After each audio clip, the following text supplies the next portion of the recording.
英美拉踩中国有三大企图，中国做好这三件事就能应对划时代的挑战。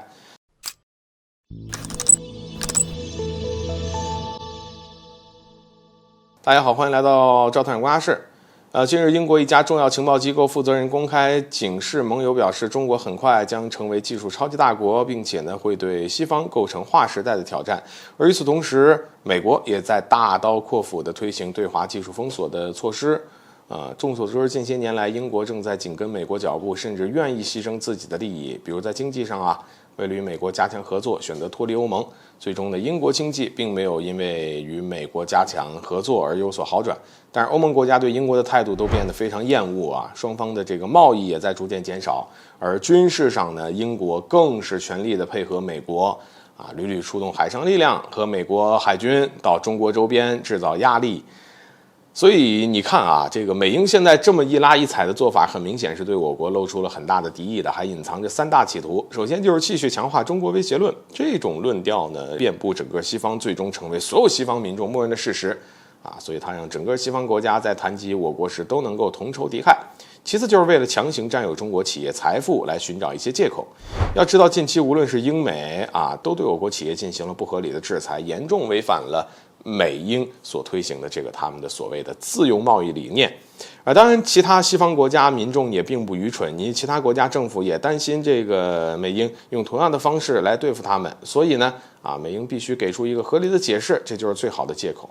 最后就是美英可以利用这种方式鼓动民众支持继续加强军事力量，以此来巩固自己的霸权地位，让其可以继续对全球进行军事施压以及资源的掠夺。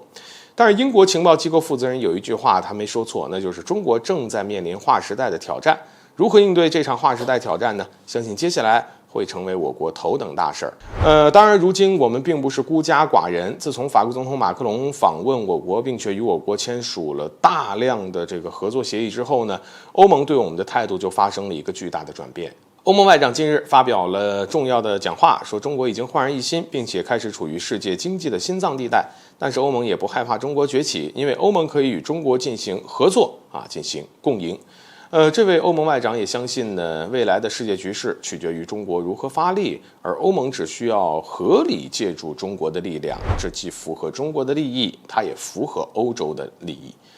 从欧盟外长这番话呢，以及近期大量欧盟国家请求与我们加深合作的动作来看，欧盟是在向我们释放积极的信号，所以至少在现在这个阶段，欧盟是我们可以拉拢的重要对象。其次，近期美国减少了大量与亚洲国家的贸易往来，有数据显示亚洲通往美国的货物已经缩减了30%。美国这种做法让大量的亚洲国家很愤怒，要知道这里边还有不少的国家是美国的盟友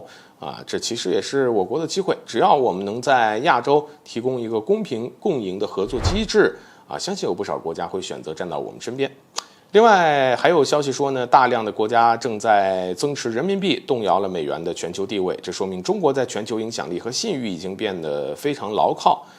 据说不少国家都愿意让中国推出人民币结算机制来取代美元结算机制。所以说要完成这个想法，我们还有不少的路要走，但我们还是能够明确的看到前方的道路，我们也有信心超越任何一个国家。所以接下来我们更需要保证定力，一步一步去完成这些加强我国实力的措施，相信我们必定能够妥善应对划时代的挑战。好了，本期节目就到这里，欢迎点赞转发，留下你的精彩评论。